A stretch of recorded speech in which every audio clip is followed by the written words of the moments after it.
Hello guys, आज हम discharge super heat calculations के बारे में बात करेंगे कि हम उसका जो फार्मूला है वो लगाकर हम कैसे कंप्रेसर की एफिशिएंसीज को निकाल सकते हैं। राइट, जैसे कि हमने पिछली वीडियोस में आपको बताया था डिस्चार्ज सुपर हीट क्या है, वो कैसे वर्क कर रहा है और उसकी एप्लीकेशंस क्या हैं। राइट, वो क्यों यूज़ हो रहा है।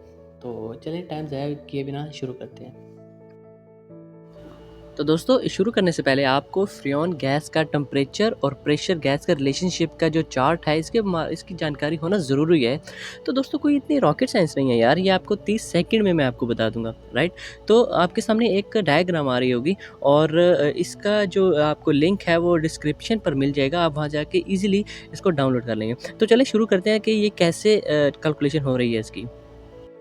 तो दोस्तों, हम लोग जानते हैं R22 रेफ्रिजरेंट जो गैस है हमारी, उसका जो डिस्चार्ज प्रेशर होता है जिसको हम हाई साइड प्रेशर कहते हैं, वो हमारा होता है 222-230 PSI। राइट, और हमारा जो लो साइड सेक्शन प्रेशर होता है, जैसे सेक्शन प्रेशर है वो हमारा 60-70 PSI होता है। राइट, 60-70 PSI होता है।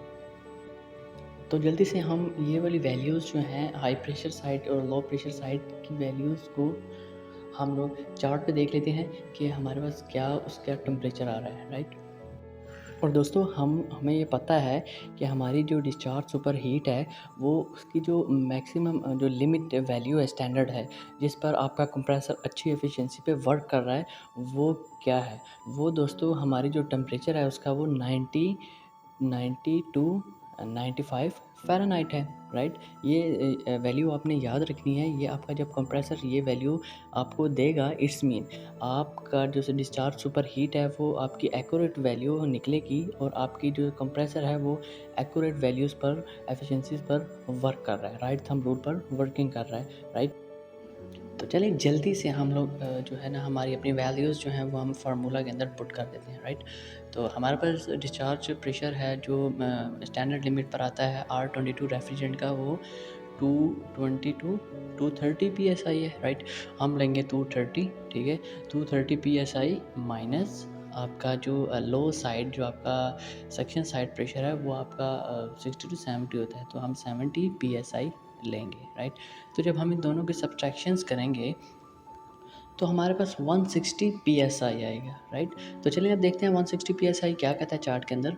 तो देखें दोस्तों, आपको नज़र आ रहा होगा कि 160 जो है आपका, वो आपका 155 PSI से लेकर 168 PSI के दरमियान में हमारी रेंज आ रही है। तो इसके दरमियान में हमारे पास 85 फ़ारेनहाइट से 90 फ़ारेनहाइट के दरमियान हमारी जो फ़ारेनहाइट जो हमारी एफिशिएंसी है वो निकल रही है हमारे कंप्रेसर की।